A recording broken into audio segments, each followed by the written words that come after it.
Welcome, friends. Thank you for joining us this day in the study of God's Word. You never waste your time if you sincerely study to see what God has to say.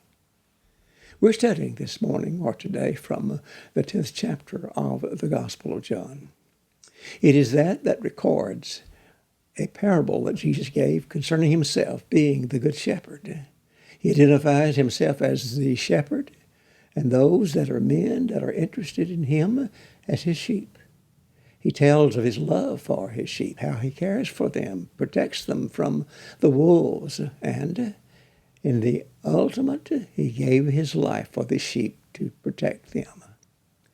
As Jesus concludes this parable, then there are those that are ones that question him. It were the Pharisees that were ones that had plotted against him, had done so many things to make his way difficult. And these were the ones that were concerned about seeking to find some way that they might ensnare him in their talk. They gathered around him, and they said to him, "How long do you hold us in suspense?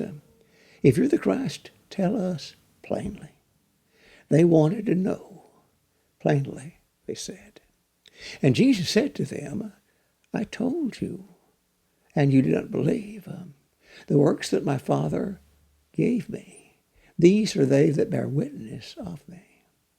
Now it is strange that these individuals were the ones that prided themselves for being the teachers, the educated, the elite, and all others that did not have the training and the teaching that they had as ones that were to be discarded, of no value at all.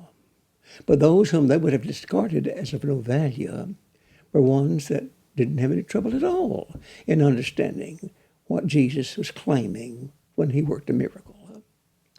As we look in the Scriptures, we find that in the very first chapter, Jesus began to call his disciples. And then he called a disciple named Philip. And Philip went and found a friend of his named Nathanael and said, "Nathanael, we found him that is the Christ. And he is Jesus of Nazareth from Nazareth."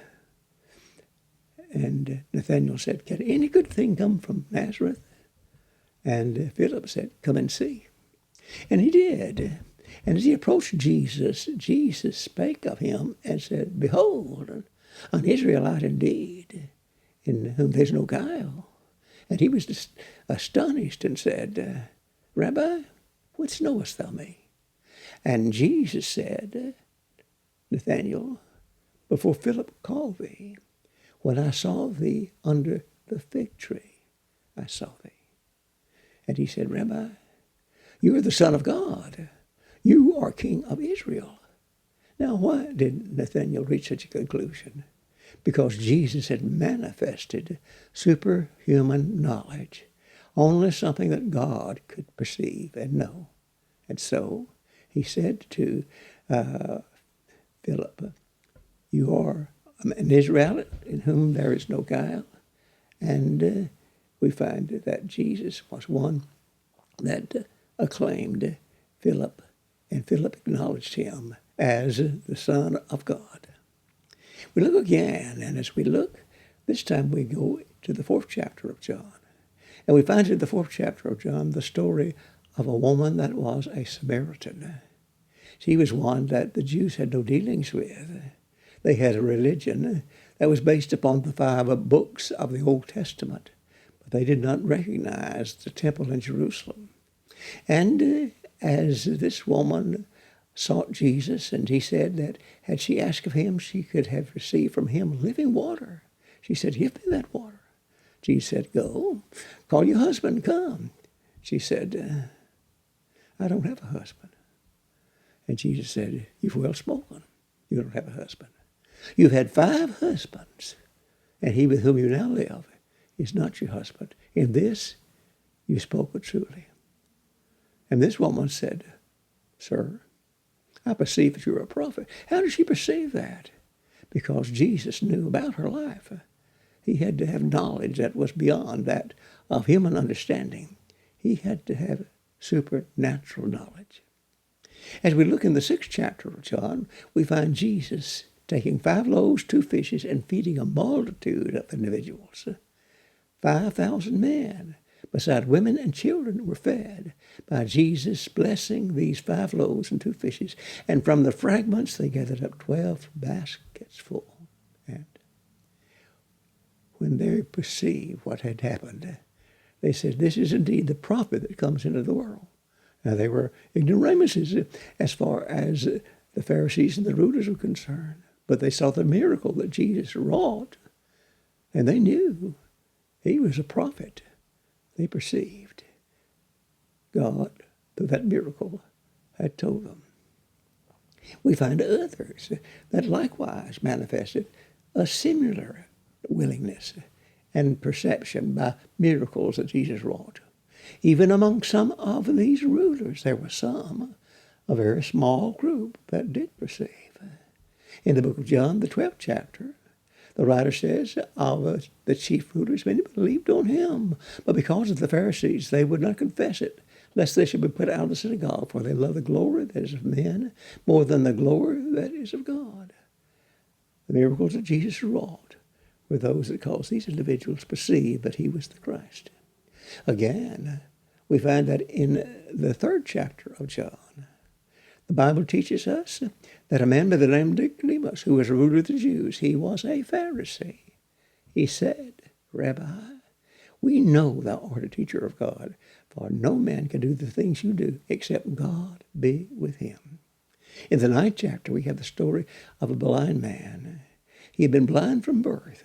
Jesus walked along with his disciples. He spat upon the earth. From that made a form of clay, put on the man's eyes, said, "Go, wash in the pool of Siloam." He did, and he saw. And this created such a stir among the individuals that were there. And the Pharisees asked him repeatedly about what had happened. And as he recited to them what Jesus had done, they said, "What do you think about him?" And this man said, "He's a prophet."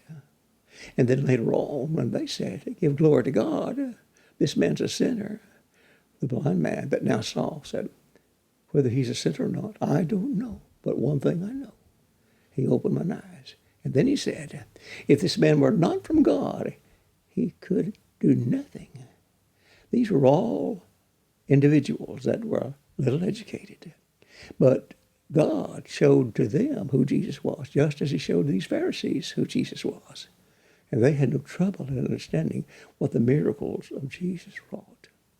There really wasn't any excuse for these individuals in not believing that Jesus was the Christ, that he was the Son of God. The problem lay within themselves. When Jesus had healed a man in the 5th chapter, a man that was by the pool of Bethesda, we find that this man had been lame. He was healed. He aroused and attracted the attention of the Jews because it was the Sabbath day. And Jesus said, "Take your bed and walk." And he did. And they said, "It's not lawful for you to carry your bed on the Sabbath." And the man that was lame said, "The man that healed me told me to." "Who was he?" they said. He said, "I don't know." Later on, Jesus told him, "You've been made whole. Sin no more, lest a worse thing happen to you." And immediately he went to the rulers and said, "It was Jesus that made me whole." And in the conversation that ensued between them and then with Jesus, Jesus, as they contested him for his healing on the Sabbath, Jesus said to them, "I'm doing the works my Father showed me to do, the works that I do." And then he said, he's going to show me greater works that you may see and marvel. And indeed, God did. As we look in the Gospels, they record assorted miracles that Jesus wrought in varied locations and locales. But in the Gospel of John, in chapter 9, in chapter 11, and then in chapter 20, are marvelous miracles that Jesus wrought in the city of Jerusalem. Chapter 9, is the record of a blind man. He was blind from his mother's womb. He'd been healed. He'd been given sight. And as we look at these individuals that had sought to establish beyond the shadow of a doubt, this man had been healed and Jesus had healed him. And this man's perception of Jesus was that he was a prophet. They said, he's a sinner. We know God spoke to Moses. We don't know who this man is. And the man that was given sight said, herein is the marvel. You don't know where he's from. And yet, he opened mine eyes. Again, we find that in the 11th chapter, a notable miracle was wrought by Jesus Christ. He had a dear friend named Lazarus who had two sisters, Martha and Mary. And Jesus had enjoyed the hospitality of these three, doubtlessly, several times. He was a close friend. Lazarus became very ill. The sister sent word to Jesus and said, he who you love is sick. And Lazarus died. And then Jesus took his apostles and went to where Lazarus was, which was near Jerusalem. And as he approached, he found the grieving sister Martha first. And then she called Mary. And as we look in this exchange between Mary and Jesus, Jesus showed his compassion and his love for this family. With the shortest verse in the Bible, Jesus wept. And then Jesus did something marvelous. Where's his tomb? They showed him. And he said, take away the stone. And Martha objected. He's been dead 4 days, Lord. By now the body stinks. And Jesus said, did I not tell you that if you believed? So they took away the stone. And Jesus said, Lazarus, come forth. And so come forth he did. And he said, loose him and let him go. Many Jews from Jerusalem had come to comfort Mary and Martha. And when Mary had gotten up and run to the master, they thought she was going to the tomb, so they followed her there. Many of these rulers, these Pharisees, were there witnessing what Jesus did. And when Lazarus came forth, some of them did believe. But what did others do? Others went and they told the rulers in Jerusalem. And they said, what are we going to do? This man does many signs. Did they say, we've been all wrong about Jesus. We need to become followers of his. No, they didn't do that. They could not dispute the fact that he had done marvelous things and worked many miracles. But what did they do? They began to intensify their efforts to plot against him and bring him out his destruction. And they accomplished that. And they finally, by their connivings and by their workings, we find that Jesus was nailed to a cruel cross. And they remembered something after Jesus was dead. They remembered that Jesus had predicted that he would rise from the dead. And they went to Pilate. And they said to Pilate, we remember that deceiver said while he yet lived that after 3 days he would rise again. Give us a guard that we may seal that tomb and prevent any of his disciples from coming and stealing away the body. And people think that he'd been raised from the dead, and the last arrow would be worse than the first. Pilate says, you've got a guard, make it as sure as you can. Well, the Roman guards could put a seal on the tomb, but they could not overcome the power of angels that came on that third day and rolled away the stone. They could not prevent Jesus doing what he had said, that I have power to lay down my life, I have power to take it up again. He and the Father brought about his resurrection from the dead. Those that were guards of that tomb were ones that went immediately to the Pharisees and the rulers, and they said exactly what had taken place. And do you know what they did? They didn't believe. They gave the money and said, you tell the people that while you were sleeping at night, his disciples came and stole away the body. These individuals had said, tell us plainly. They had been told plainly. Others, seeing the miracles that Jesus had wrought, came to believe, but not they.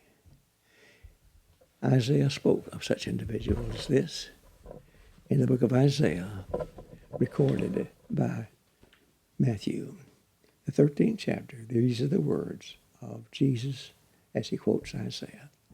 And unto them is fulfilled the prophecy of Isaiah, which saith, by hearing ye shall hear, and shall in no wise understand. In seeing ye shall see, and shall in no wise perceive. For this people's heart is waxed gross, and their ears are dull of hearing, and their eyes they've closed, lest haply they should perceive with their eyes, and hear with their ears, and understand with their hearts, and should turn again, and I should heal them. There wasn't anything that Jesus would have said to make them believe. My friend, God has spoken plainly, but sometimes, just like these Pharisees, we will not believe what he says.